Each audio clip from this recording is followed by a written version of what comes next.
네, 지난 시간에 이어서 우리 출애굽기의 말씀을 우리 같이 나누도록 하겠습니다. 오늘 우리가 함께 읽을 말씀은 출애굽기 25장 8절에서 9절까지 말씀입니다. 구약 성경 출애굽기 25장 8절에서 9절, 구약 성경 120쪽에 있습니다.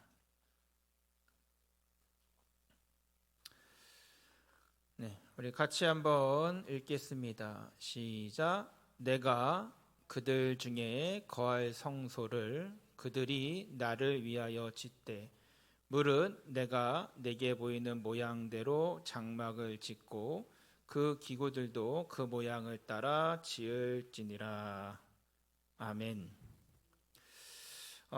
여기에 보면 하나님께서 말씀을 주시는데 바로 내가 그들 중에 거할 성소를, 하나님께서 우리 가운데 거하실 자리를 이야기하고 있습니다. 그래서 오늘은 성막과 그에 담겨진 하나님의 은혜를 같이 나누고자 합니다. 지난 시간에는 이제 하나님의 약속과 거룩함에 대한 이야기를 나눴고요. 그에 따라서 율법에 대한 이야기도 잠깐 했었습니다. 율법이라는 것은 쉽게 얘기하면 율례와 법도입니다. 율례는 하나님의 가르침을 이야기하고요. 법도는 어떠한 판결을 내리는 기준을 의미합니다. 성경은 토라라고 말하는 하나님의 가르침과 미시타핌이라고 이제 부르는 이제 그 판결의 기준이 되는 규례로 율법이 이루어져 있습니다. 이거는 사실 유대인들은 이걸 철저히 지키지만 우리 기독교인들은 이것을 철저히 지키고 있지는 않습니다. 근데 이제 중요한 건 뭐냐면 토라라는 것은 이제 십계명으로 우리가 알고 있는 십계명으로 대표되는 하나님의 특별한 가르침입니다. 바로 하나님을 사랑하고 이웃을 사랑하는 법을 이야기하죠. 그래서 십계명은 1계명부터 4계명까지는 하나님을 사랑하는 법을 가르쳐 주고 있고 5계명부터 10계명까지는 우리 주위에 있는 이웃을 사랑하는 계명을 가르쳐 주고 있어요. 나중에 기회가 되면 우리 10계명에 대해서 다시 한번 이야기를 좀 잘 나눠보도록 할 거고요. 중요한 건 이렇게 10계명으로 대표되는 하나님의 가르침을 토라라고 이야기하고 이 토라와 함께 세상을 살아가면서 올바르게 살아가라고 하는 그 기준이 되는 규례들이 이제 미시파팀이라고 부르는 건데 히브리어로 이거는 무려 613개의 계명으로 이루어져 있어요. 여러분 613개의 계명 지키라고 그러면 어떨까요? 어마어마하게 많죠? 이스라엘 사람들은 실제로 지금도 이 계명을 지키고 있어요. 이 613개의 계명은 여러 가지들을 다루고 있습니다. 노예에 대한 것, 상해에 대한 것, 재산에 대한 것, 또 사람에 대한 것, 정의에 대한 것, 신앙에 대한 것들, 특별히 그것들을 보호하기 위한 계명들을 주고 있어요. 일컬어서 노예를 함부로 대하지 말 것들을 이야기하고 다른 사람에게 상해를 입혔을 때 어떻게 보상해야 될 것들을 이야기하고 다른 사람의 재산이나 또는 다른 사람의 어떤 이제 마음을 상하게 했을 때, 신체를 상하게 했을 때 어떻게 해야 될 것인지, 심지어는 신앙을 지키기 위해서 무엇을 해야 될 것인지를 가르쳐 주는 것들이 이제 율법이라고 할 수가 있어요. 그런데 이 율법에 따라서 하나님이 말씀을 주실 때 가장 중요하게 생각하신 것이 무엇이냐? 그것은 바로 성막이라는 거예요. 제가 별명을 붙였어요. 뭐라고 붙였냐면 축복의 장소 성막. 이 축복의 장소 성막이라고 이름을 붙인 이유는 하나님의 마음이 이 축복의 장소인 성막에 있기 때문이에요. 왜 여기에 하나님의 마음이 있느냐? 성경을 보면 굉장히 많은 곳에서 이 성막에 대한 말씀을 주고 있어요. 출애굽기에서 13장에 걸쳐서 성막을 이야기하고 있고 레위기에서도 18장, 민수기에서도 13장, 신명기에서는 2장, 히브리서에서는 4장, 총 50장에 걸쳐서 성막에 대한 이야기를 주고 있어요. 그러니까 성막이라는 게 굉장히 많이 이야기해요. 우리가 알고 있는 세상을 창조하는 이야기는 창세기 한 장밖에 안 나오거든요. 심지어는 이제 십계명의 율법에 대한 이야기도 율법을 받는 이야기도 사실은 4장밖에 안 나와요. 출애굽기에. 근데 성막에 대한 이야기는 무려 50장에 걸쳐서 성경에서 참 많이 등장해요. 왜 이렇게 많이 등장하냐면 그 성막이 하나님의 마음이 있는 축복의 장소이기 때문에 그래요. 그래서 성막에 대해서 오늘 좀 같이 살펴보려고 합니다. 성막에 대한 말을 이야기한다면 첫 번째로 볼 수 있는 것이 바로 성소라는 말입니다. 성소, 지성소. 우리 성경을 읽어보셨으니까 많이 들어보셨죠? 성소는 히브리어로 미크다시라고 부르는데 지극히 거룩한 장소란 뜻을 가지고 있어요. 우리 출애굽기 25장 8절 우리 같이 한번 읽도록 하겠습니다. 앞에 보시고 같이 읽습니다. 시작. 내가 그들 중에 거할 성소를 그들이 나를 위하여 짓되. 제가 여기서 이제 성소에 빨간색을 해놨는데 여러분 여기는 하나님이 거하실 성소를, 그래서 여기서 뜻은 뭐냐면 하나님이 임재하시기 위해서 구별하신 장소를 성소라고 불러요. 그리고 그곳에는 하나님의 영광이 있으신 곳이에요. 성경을 보면 성막을 처음 지었을 때 하나님의 영광이 구름 가운데 임하시는 것을 보여주고, 마찬가지로 성전을 지었을 때에도 하나님의 영광이 구름 가운데 그 성전을 덮었다라고 기록해요. 다시 말하면 성막, 성소는 하나님이 계시는 곳, 하나님이 임재하시는 곳이라고 이야기할 수 있죠. 이에 따르면 교회도 마찬가지예요. 교회도 하나님이 임재하시는 자리, 하나님이 계시는 곳. 그래서 우리가 하나님을 어디서 만날 수 있죠? 모든 곳에서 만날 수 있어요. 그렇죠? 집에서도 만날 수 있고, 직장에서도 만날 수 있고, 거리에서도 만날 수 있고, 학교에서도 만날 수 있고. 그럼에도 불구하고 교회에 나오고 성전에 나오고 성막에 나오는 이유는 거기에 하나님의 영광이, 하나님의 마음이 항상 있기 때문이라고 이야기하고 있어요.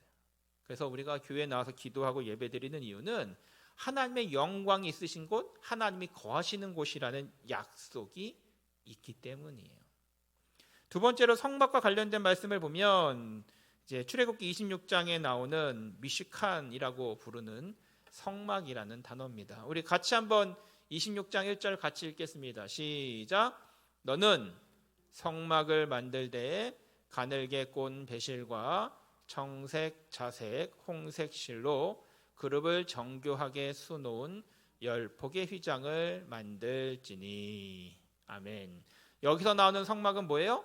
하나님의 집, 여호와의 집. 그래서 교회는, 성전은 아버지 하나님의 집이다. 예수님께서도 그렇게 가르쳐주고 계시죠. 성막에 대한 또 다른 표현이 나오는데 이제 성경에 많이 나오는 표현이 회막이라는 표현입니다. 히브리어로 이제 오헬모에드라고 부르는데 이 회막은 출애굽기 29장 11절에 나옵니다. 같이 읽습니다. 시작. 너는 회막문 여호와 앞에서 그 송아지를 잡고. 아멘. 성경에 보면 회막이라는 표현도 많이 나옵니다. 여기서 이 회막은 만나는 곳이에요. 하나님을 만나는 곳. 특별히 절기와 관련돼서 이스라엘 백성들은 7대 절기를 통해서 절기마다 하나님을 만나러 회막으로 나옵니다. 절기마다 모여서 하나님께 예배드리고 제사를 드리고 하나님의 은혜를 경험하는 그러한 것을 반복을 했어요. 그래서 회막은 하나님을 만나는 절기의 장소, 이런 뜻을 가지고 있어요. 마지막으로 성막에 대한 또 하나의 표현이 있는데 성경을 보면 증거의 장막이라고 이 성막을 불러요. 미시칸 하에두트. 민수기 17장 7절에 있는 말씀을 같이 한번 읽겠습니다. 시작. 모세가 그 지팡이들을 증거의 장막 안 여호와 앞에 두었더라. 그래서 여기 보면 아론의 지팡이에 대한 이야기인데 장로들의 지팡이를 그 성막 안에 집어넣고 그 가운데 나중에 아론의 지팡이에서 싹이 나오죠. 그래서 그것을 나중에 하나님의 언약 하나님의 십계명과 함께 이 쌍난 지팡이와 만나 항아리를 그 언약궤 안에 집어넣죠. 여기서 이것을 뭐라고 부르냐면 증거의 장막이라고 불러요. 그리고 언약궤도 또한 증거궤라고 불러요. 그래서 이걸 통해서 증거라는 거예요. 어떤 증거냐? 하나님이 함께 하시는 증거. 하나님이 약속해 주신 증거. 하나님이 선택했다는 증거. 그래서 이 성막은 하나님이 함께 하시는 증거이며 하나님이 우리를 축복하시고 함께 하신다는 증거다 라고 이야기를 하는 거예요. 그래서 다시 말하면 교회가 있는 이유가 뭐냐? 하나님이 우리와 함께 하시면서 우리를 사랑하시고 우리를 붙들고 계신다는 증거다라고 이야기를 하고 있어요. 그래서 하나님의 교회가 서 있는 이유가 여기 있는 거죠. 지금까지 이제 성막에 대한 표현들을 봤어요. 성소, 증거의 장막, 또 이제 회막 이렇게 이야기를 하고 있어요. 이러한 것들을 통해서 우리에게 주는 것은 뭐냐면 하나님이 성막을 통해서 우리에게 특별한 것을 주시고자 한다라는 것을 이야기해 줘요. 이스라엘 백성들은 그래서 이 성막을 굉장히 중요하게 여겼습니다. 성막을 건축하게 하신 이유가 있어요. 성경을 보니까.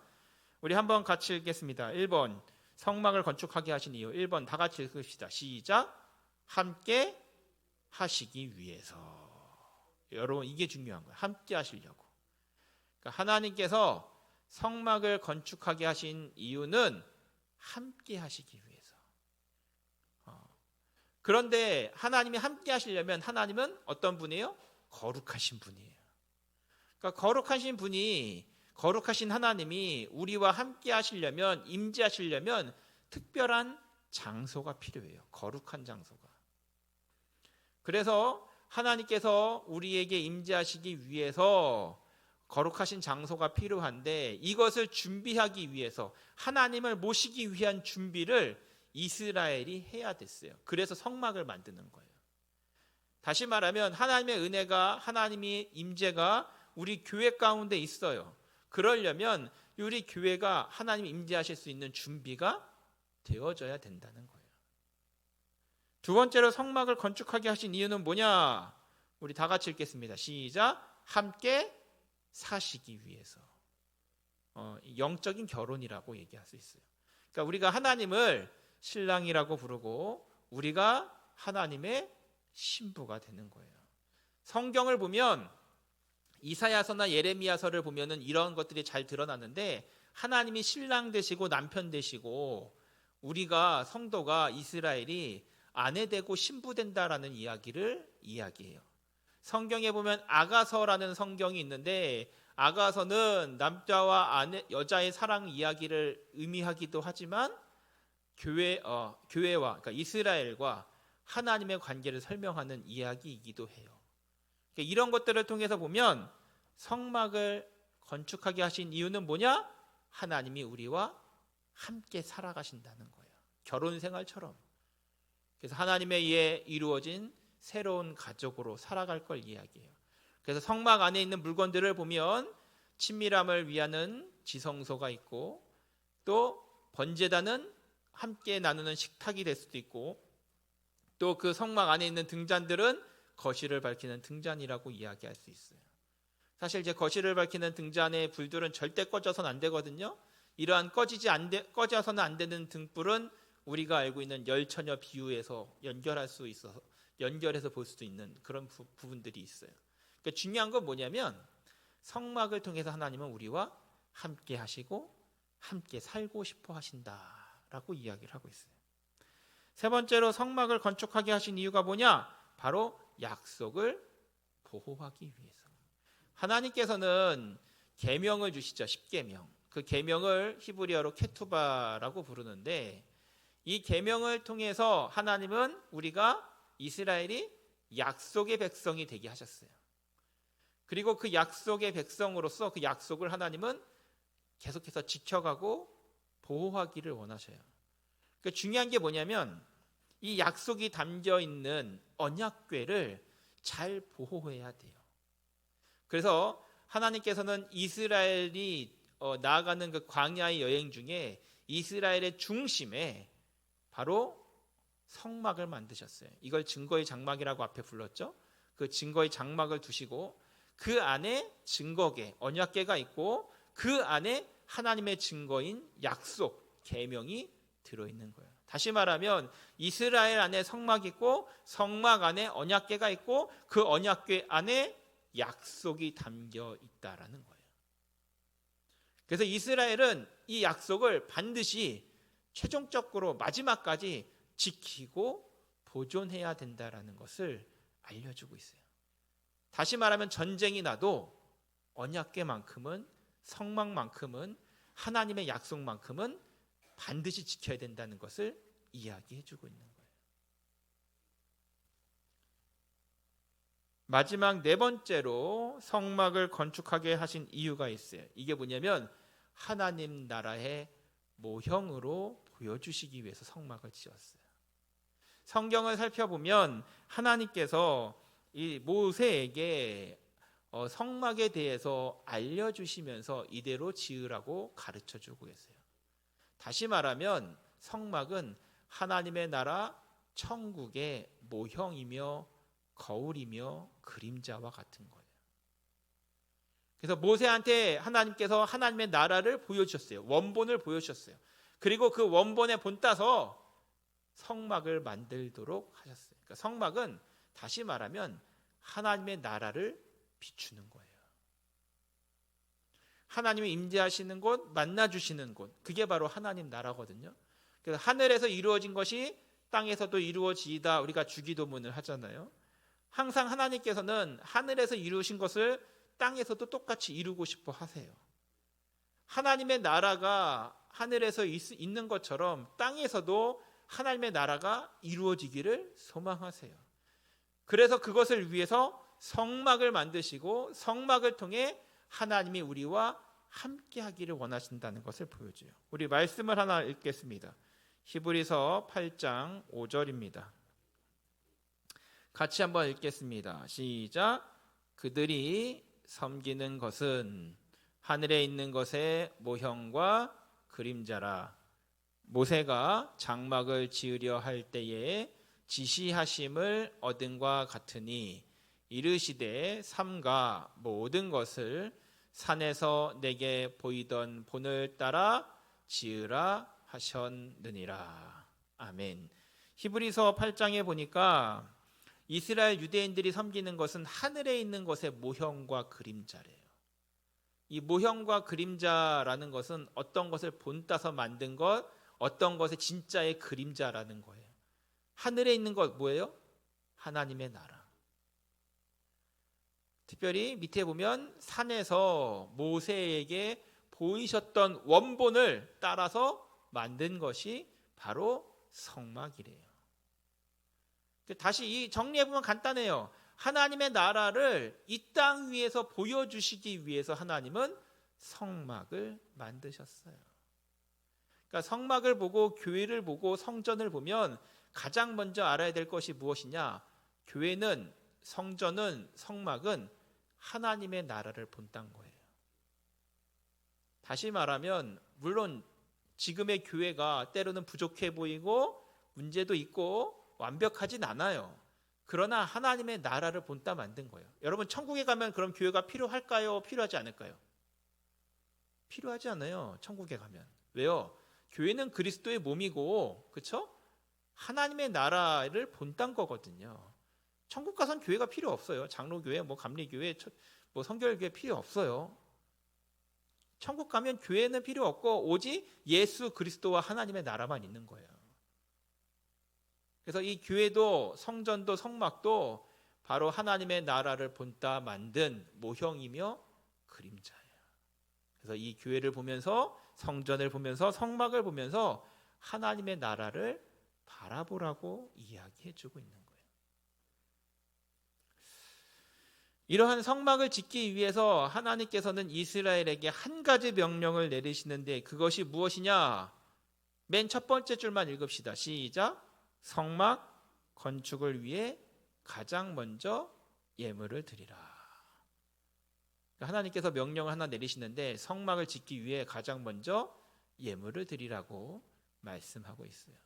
여기서 예물은 히브리어로 테루마라는 뜻인데, 여기서 이제 그 지금의 교회가 드리는 헌금과는 조금 의미가 다릅니다. 여기서 드리는 예물은 뭐냐면 하나님께 드리기 위해 올려진 것이라는 뜻을 가지고 있어요. 왜냐하면 당시의 제사는 뭐냐면 그 제사장이 하나님께 바쳐진 물건을 들어서 거제라고 해서 이렇게 들어서 이렇게 흔들어요. 손 위로 크게 높이 들고 이렇게 막 크게 들고 흔들면서 하나님께 그 향기와 그 물건을 올려드렸어요. 여기서 예물은 자원하는 마음으로 사람이 드린 예물이에요. 이걸 통해서 성막을 지었어요. 그 성경을 잘 보면 어떤 사람은 가는 실들을 가지고 오고, 어떤 사람은 물들여서 딴 홍색 실을 가져오고, 어떤 사람은 자기 집에 있는 그릇을 가져오고, 어떤 사람은 자기 집에 있는 나무를 가져왔어요. 옛날에 우리가 교회를 건축할 때에 어떤 사람들은 벽돌 한 장 갖고 오고, 어떤 사람은 나무 쪼가리 하나 갖고 오고, 이렇게 해서 예전에 교회를, 아주 어린 시절에 교회를 지었잖아요. 지금도 똑같은 거예요. 이 성막도 마찬가지예요. 사람들이 가져온 그 예물들을 통해서, 헌물을 통해서 성막을 짓기 시작을 했어요. 성경을 잘 보면 이 예물이 무엇이냐, 하나님의 목적을 위해서 내가 가진 소유의 일부를 구별해서 하나님께 드렸다는 거예요. 여기서 중요한 게 한 가지 있는데, 맨 마지막 줄과 두 번째 줄이 중요한데, 여기 보면 이렇게 되어 있죠. 예물을 올릴 때에 영적으로 나도 함께 올리는 것. 예물을 올림으로 하나님과 함께하는 것. 여러분, 이거 중요한 거예요. 이게 뭐냐면 하나님께 예물을 드릴 때에, 올릴 때에 영적으로 나도 같이 올라가는 거예요. 그 예물과 함께. 그러니까 하나님께 헌금을 드리고 하나님께 예물을 드린다는 것은 단순히 감사하는 마음으로 그냥 헌금 드리는 수준이 아니라 나의 마음과 나의 삶과 나도, 나의 영혼도 예물과 함께 하나님이 받아주신다는 거예요. 그 하나님이 받으신 예물은 하나님과 함께 있죠. 그러면 뭐예요? 예물을 올림으로 나도 하나님과 함께 한다는 의미를 가지고 있어요. 이게 성막을 만들 때 가장 중요했어요. 그러니까 성막을 만드는 곳에 내 재물이 있는 곳에, 물질이 있는 곳에 내 마음도 있다라는 예수님의 말씀 그대로 그 성막을 만들 때 자신의 예물이 들어감으로 인해서 그 성막에 하나님과 함께 나도 있다라는 생각을 이스라엘은 가지게 되었던 거예요. 그러니까 우리가 예물을 드릴 때도 마찬가지로, 지금도 마찬가지예요. 헌금을 드릴 때에도 단순히 물질을 드린다는 차원이 아니라, 하나님께 그냥 감사한다는 차원이 아니라, 이것에 나의 마음과 나의 삶과 나의 예배도 같이 담아 드린다. 그래서 하나님이 나의 헌금을 받으신다는 것은 나를 받으신다는 것이다 라는 생각을 가지는 게 굉장히 중요하다는 거예요. 우리 말씀 출애굽기 25장 2절 한번 다 같이 읽겠습니다. 시작. 이스라엘 자손에게 명령하여 내게 예물을 가져오라 하고 기쁜 마음으로 내는 자가 내게 바치는 모든 것을 너희는 받을지니라. 아멘. 여기에 하나님께서 예물을 가져오라 라고 명령을 하셨어요. 그랬더니 어떻게 해요? 기쁜 마음으로. 여러분, 기쁜 마음으로 자신을 드리는 거죠. 그리고 내게 바치는 모든 것을 너희는 받을지니라. 이건 필요 없어, 이거는 별 볼 일 없어, 이런 거 없어요. 무조건 하나님께서는 모든 것을 받으셨어요. 여러분, 성막은요, 부족한 사람들이 드렸던 모든 것들도 받으셔서 사용하셨어요. 하나도 부족함이 없이 그들이 가져오는 것들을 금치 않고 계속 받았어요. 심지어는 이제 나중에 가면 솔로몬이 성전을 지을 때도 마찬가지예요. 성전을 지을 때도 사람들이 하나님의 성전에 지을 물건들을 계속해서 가져와요. 나중에는 어떤 일이 벌어지냐면 너무 많이 가져와서 쓰고도 남는 것이 있어요. 그러니까 그만 가져와라 라고 명령할 정도로 계속해서 가져와서 그들이 드렸어요. 왜요? 하나님 그 물질을 드리는 것에, 예물을 드리는 것에 나도 같이 드려진다라는 것을 이스라엘 사람들은 알고 있었기 때문이에요. 여러분, 이제 성막을 향해서 우리가 이제 정리를 하면 이렇습니다. 성막을 향한 하나님의 마음이 뭐냐? 성도와 함께 살아가는 에덴 동산과 같은 그 모습을 하나님은 갖고 싶었던 거예요. 창세기에 보면 에덴 동산에서 하나님은 아담과 하와와 사람과 함께 동산을 거니셨어요. 그리고 그들과 함께 이야기하시고 그들과 함께 즐거워하셨어요. 이것을 지금도 이루고 싶어 하시는 거예요. 하나님께서는 성막을 통해서 우리와 함께 살아가고 싶어 하셔요. 우리와 함께 하시는 임마누엘의 하나님으로 계시고 싶어 하셨어요. 지금도 이건 마찬가지예요. 교회를 통해서, 성전을 통해서, 하나님의 나라를 통해서 우리와 항상 함께 하고 싶어 하세요. 우리 출애굽기 29장 45절과 46절 한번 보겠습니다. 같이 읽습니다. 시작. 내가 이스라엘 자손 중에 거하여 그들의 하나님이 되리니. 이 46절. 그들은 내가 그들의 하나님 여호와로서 그들 중에 거하려고 그들을 애굽 땅에서 인도하여 낸 줄을 알리라. 나는 그들의 하나님 여호와니라. 아멘. 하나님이 출애굽 시키신 이유가 뭐라고 되어 있냐면 하나님 여호와로서 그들 중에 거하려고. 그러니까 우리와 함께 하고 싶어 하시는 거예요. 하나님은 항상 우리와 이야기하고 싶어 하시고 우리에게 말씀하고 싶어 하시고 우리와 동행하시면서 우리와 함께 하고 싶어 하신다는 것을 계속해서 이야기해요. 그러니까 하나님은 계속 우리와 함께 하고 싶어 하는데 우리는 자꾸만 바쁘죠. 마음이. 우리는 자꾸만 세상살이에 바빠요. 한눈을 팔아요.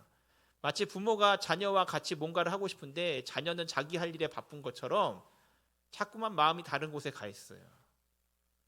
하나님은 항상 우리와 함께하고 싶어 하시는데 우리의 마음이 세상을 향해 있고 물질을 향해 있고 또는 세상에 좋아 보이는 것들을 향해 있어요. 그럴 때 참 하나님은 안타까우신 거죠. 성막을 통해서 교회를 통해서 하나님은 언제나 우리와 함께하고 싶어 하신다는 것. 오늘 성막을 통해 우리가 내릴 수 있는 가장 중요한 배움이 바로 여기 있어요. 하나님은 지금도 우리와 항상 함께하고 싶어 하세요. 우리 교회를 사랑하고 또 교회 가운데 계신 하나님을 사랑하고 또 하나님의 나라를 사모하는 우리 모든 복 있는 모든 성도가 되기를 바랍니다. 기도하겠습니다. 사랑과 은혜가 많으신 하나님, 오늘 성막에 대한 말씀을 함께 나누었습니다. 하나님, 성막을 통해 우리와 항상 함께하고 싶어 하셨던 그 하나님의 마음을 돌아봅니다. 주여, 우리가 연약하고 부족해서 하나님의 마음을 알지 못하고 하나님보다 세상을 더 바라보았던 우리들의 어리석음을 용서하여 주옵소서. 교회를 사랑하고 하나님을 사랑하고 하나님의 나라를 소망할 수 있는 우리들 되게 하시되 특별히 그 성막을 짓기 위해 예물을 드렸던 이스라엘 사람들의 마음처럼 하나님 우리들의 예배를, 우리들의 기도를, 우리들의 찬양을 받아주셔서 하나님이 우리들의 예물과 기도와 찬양을 받으실 때 우리도 함께 주님과 함께 거할 수 있는 귀한 은혜가 나타날 수 있도록 축복하여 주옵소서. 예수님의 이름으로 기도드립니다. 아멘. 우리 찬송가